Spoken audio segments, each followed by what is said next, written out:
For today's ganap nga pala mga kamamshis, agad-agad nga pala akong bumangon diyan sa aking hinihigaan. Dahil naalala ko nga pala maglalaba nga pala ako. Diyos ko, tanghali na.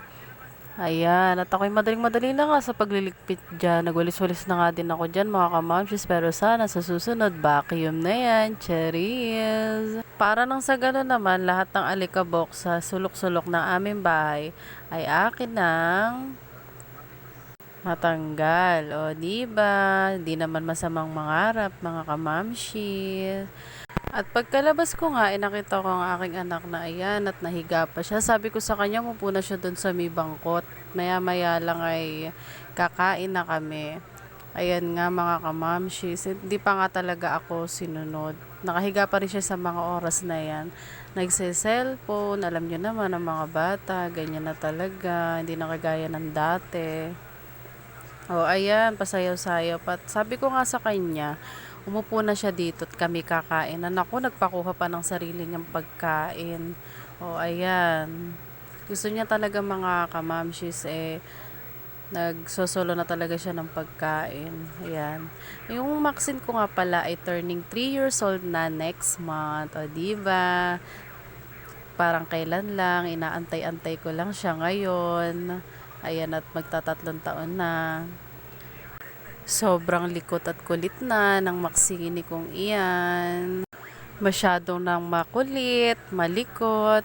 Pero ganun pa man mga kamamshis, ako ay patuloy na nagpapasalamat at kahit papaano ay nagkaroon pa din ako ng isang maksin na magpapasaya sa aming buhay mag-asawa.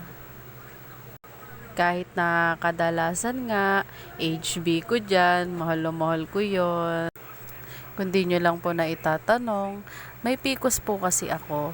Means, mahihirapan po talaga akong magkaanak. Kaya sa mga may PCOS out there dyan, huwag kayo mawala ng pag-asa. Ibibigay at ibibigay din ni Lord ang inyong kahilingan katulad ko. At ayan nga pala mga kamamshis, pinaliguan ko na nga pala dyan ang aking maksin. Maya-maya lang, panigurado, tulog na yarn. O, di ba, makakagalaw na tayo ng maayos. At habang pinupuno ko yan ng tubig ang washing, ayan, at sineseparate ko na dyan yung puti sa decolor.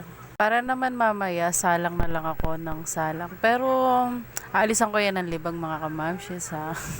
At ayan na nga yung kabuuan ng pinag-iwahiwalay kong mga labahin namin.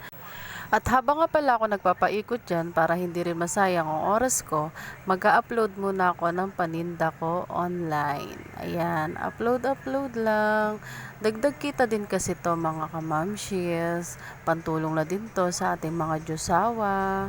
Nang sa ganon, pang-order natin sa Shopee, hindi na natin sa kanila iasa o aminin nyo, ganyan kayo. Isa din kasi yan sa aking mga pinagkakaabalahan dahil nga nasa bahay lang ako o di mag-upload na ako. At pagkatapos nga palang mapaikutan ng puti, binanlawan ko na, tayan din dryer ko na. At ngayon mga kamamshi, isasampay ko naman para mamaya yung decolor naman. Sa totoo lang, ang gaan-gaan na maglaba ngayon mga kamamshi, no?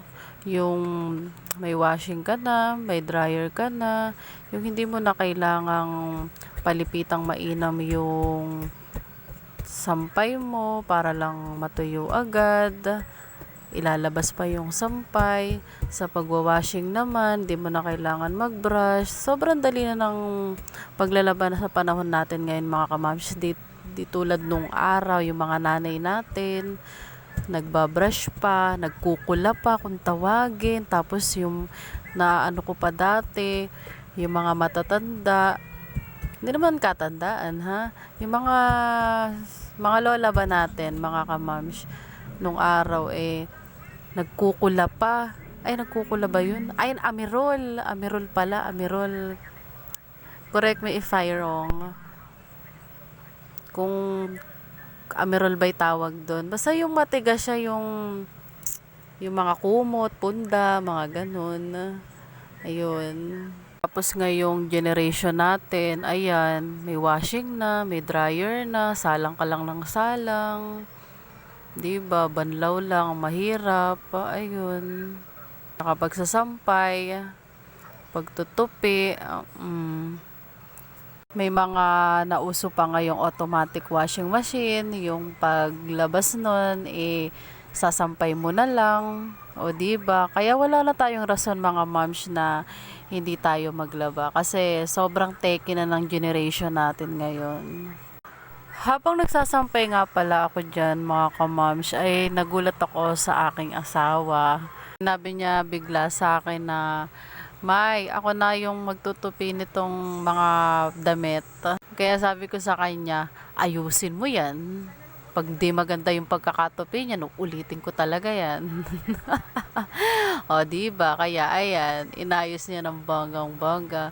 Sabi ko nga, dahil dyan, later, maglalato-lato tayo. Charis! Pero aminin nyo, masarap talaga sa pakiramdam. Yung may mga asawa tayong ganyan na kapag tayo nahihirapan, handa nila tayong tulungan sa gawaing bahay. O, di ba?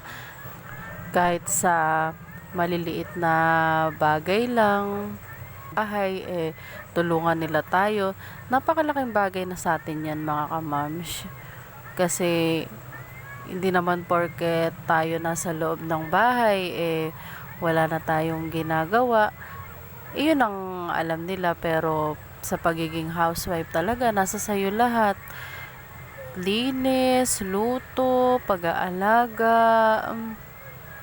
Ikaw na ina yung mahihirapan pag may sakit yung anak mo, pag may sakit yung asawa mo. Pero ang nakakalungkot lang, pag ikaw na yung may sakit, ikaw pa rin ang mag-aalaga sa sarili mo. Kaya, huwag niyong lalalangin lang yung pagiging housewife, mga kamamshis. Yun lamang po at maraming salamat!